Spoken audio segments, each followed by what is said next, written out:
Hi, everybody, and welcome to In This Corner. I'm Darren Detition, along with the coach. We are glad that you tuned in. Things are well with you? Things are well. You know, it's kind of somber, though. You know, when you come back, you know, after such a highlight of an event that we had, being down in Vegas, to leaving Vegas on the news of Chico Corrales. Yeah. That's not always the best way to... No, you're right. It is a somber start to the show, but that's exactly where we're going to begin. Yeah, we were all sitting in Las Vegas still assessing the Oscar De La Hoya Pretty Boy Floyd fight when the startling news that Diego Chico Corrales had been killed in a traffic accident. He was riding his motorcycle. He apparently was going at an excessive speed, lost control, and that was it for him. Now, this is a guy who loves speed, in and out of the ring, and it unfortunately lived on the edge, didn't he? Yeah, he certainly did. And unfortunately, it led to his rather untimely death.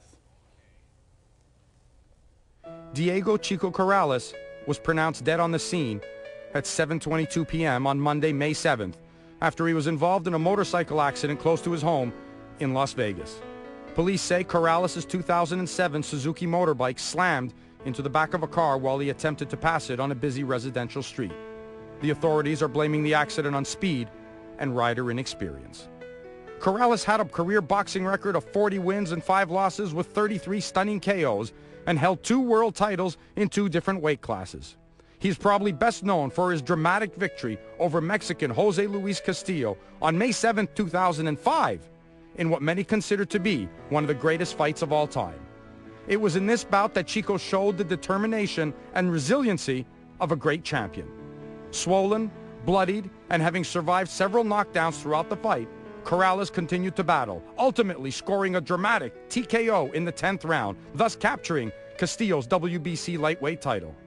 Diego is survived by his pregnant wife, Michelle, their baby daughter, 3 children from a previous marriage, his parents, and 2 brothers. He was only 29 years of age. Rest in peace, Diego. Now, this is what Jose Luis Castillo had to say. It really is tragic when something like this happens. I always liked Chico. We had a friendly rivalry. When we got into the ring, we had 2 amazing fights, and our names will be linked forever. For me, it was a privilege knowing Chico and being part of such great fights. I'll tell you what, we had the privilege of having him on this show, and he was great. He was engaging, he was funny, he was personable. I asked him, how'd you get the nickname Chico? And he said when he was small, he was always tiny, and he used to run around the house, and his grandma was always calling him Chico, and hence that's how he got the name. But he really was a special fighter. And you know what, Dutchie? The boxing world will forever remember the heart and courage that was Diego Corrales. Of course, it's sad that he's gone, and of course, it's tragic that he's gone at the age of 29, and it's tragic that he's gone in a motorcycle accident, something that could have been prevented.